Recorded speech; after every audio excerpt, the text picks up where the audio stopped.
Scorpio, yung iba sa inyo guys, gusto niyo na mag-move on, gusto niyo nang mag-move forward, okay? Kasi yung iba sa inyo parang feeling niyo hindi niyo na talaga mapagkakatiwalaan itong person na to, yung sa love life niyo, mga kapiksi, kasi nga parang tinatabangan na sila sa inyo, so parang wala ka namang choice, 'di ba? Kahit mahal mo siya, kung pinagtatabuyan ka naman, 'di ba? So bakit, 'di ba? But I mean, ba't kayo magtsatsaga?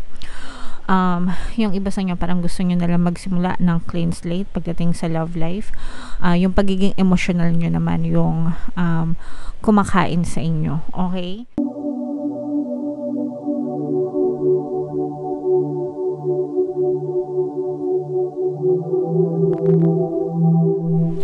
Hello guys, hello Sagittarius. Welcome back to Pinay Pixie Tarot. Ang pamagat ng episode natin for tonight is No Moon Kapalaran para ngayong January to February para sa Sagittarius, Sun, Moon, Rising, Sign, and Venus. Shuffle ko yung cards guys, hanapin ko yung energy ng Moon at saka yung energy ng Sagittarius.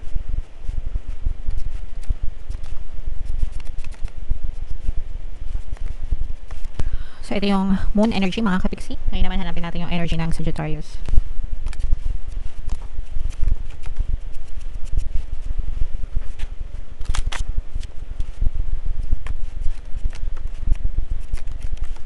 Ito guys. So, Sagittarius kayo ay represent ng Queen of Wands sa ating spread. Ito yung combination mga kapiksi ng positive and negative energy. General reading lang guys. Pwedeng mag-resonate, pwedeng hindi.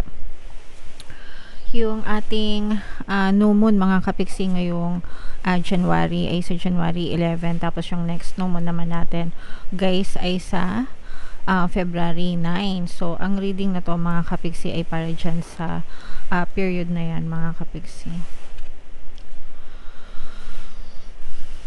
Alright, so for some of you, ito yung positive and negative energy mga kapiksi. Unahin natin yung negative energy para sa inyo kasi for some of you guys, parang medyo nalulungkot yung iba sa inyo dahil dun sa mga if you are in a relationship mga kapiksi, kung kayo ay nasa isang relationship, meron kayong mga pag-aaway, emotional pain, and yung iba sa inyo nagwo-worry kayo kasi parang nanlalamig na itong person nyo sa inyo, no? So parang hindi na nila kayo pinapansin, pwedeng no contact na kayo, no contact situation na kayo nitong person na to, and then parang every time na magre-reach out kayo sa kanila or every time na mag-attempt kayo na makipag-usap sa inyong partner or specific person, mainit ang ulo niya sa inyo, okay? Parang palagi na lang kayo nag-aaway, or lagi kanyang inaaway kapag nag-a-attempt ka na makipag-usap dito sa person na to. So medyo negative yung energy nyo pagdating sa love life kasi yung iba sa inyo parang may na-discover nga kayo na hindi maganda kaya kayo nag-aaway. Baka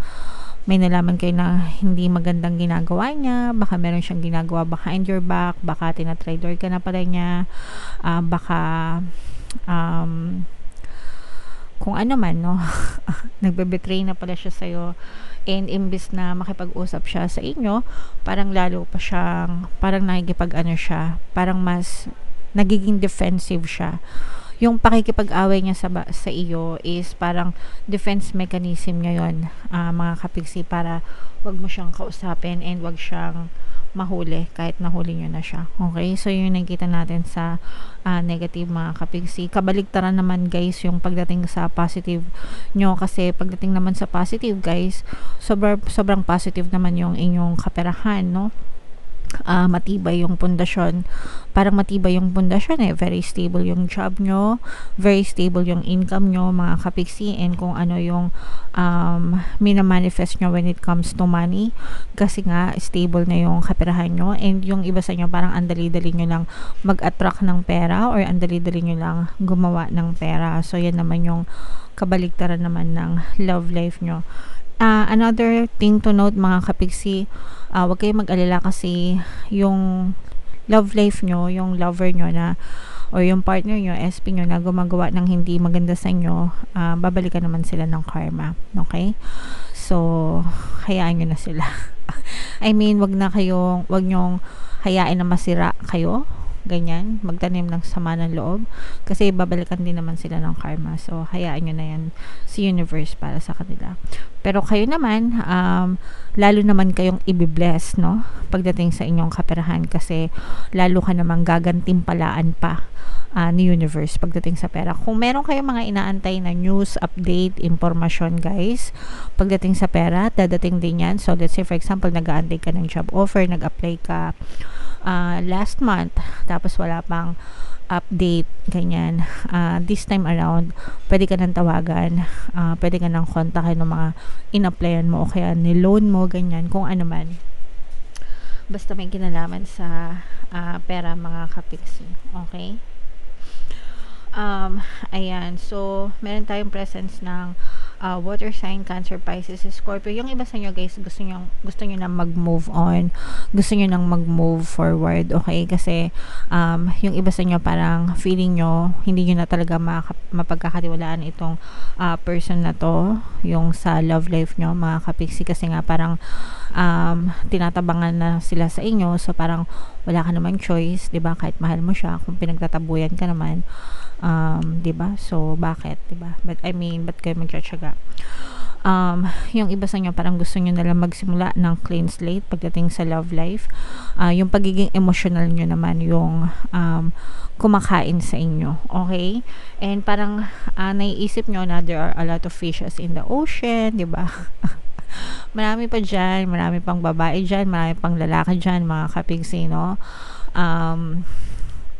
Diba? So, wag nyo sayangin yung oras at panahon nyo sa mga tao na hindi nyo naman deserve. And magiging masaya din kayo, mga kapiksi, kumbaga matatagpuan nyo rin yung tamang tao para sa inyo, yung tamang relationship na deserve nyo sa buhay nyo, and magiging masaya din kayo dyan, okay?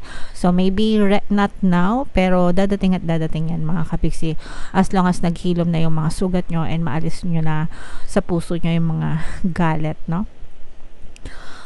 Para bumukas yung pintuan ng pag-ibig sa buhay nyo. So ito guys, i-mind nyo na to, yung sa kaperahan, mind magandang kaperahan, mind magandang balita, mind stable job, mind stable income, and itong happiness, i-mind nyo na yan, mind happiness, mind fishes in the ocean. Mind magandang love life, okay? Para talagang ma-experience nyo siya sa inyong physical reality. So, tingnan natin yung additional na mensahe sa inyo guys gamit itong deck na to. Shuffle ko to, mga kapiksi. Habang sinashuffle ko, panoorin nyo muna itong video natin regarding sa ating paano mag-manifest ng abundance video course. Kapiksi, sawa ka na ba sa mga struggles at hirap sa buhay mo? Masipag ka ba at masikap sa buhay ngunit hindi ka pa rin umaasenso? Ilang beses ka na bang nag-attempt magnegosyo at mag-invest pero palagi ka pa rin nalulugi? Sa pagkakataon na ito ay maaaring may subconscious beliefs ka na nagiging balakid sa iyong pag-unlad at pagyaman. Introducing, paano mag-manifest ng abundance video course. Dito ay matututunan mong ma-overcome ang mga balakid mo para tuluyan ka ng umunlad, umasenso, sumagana, maging matagumpay, successful at maswerte sa iyong kabuhayan, pera, trabaho, negosyo, salapi at kaperahan ng bonggang-bongga. Dali, mag-send na ng email sa pinoypixitaro@gmail.com at simulan na ang iyong pagyaman ngayon.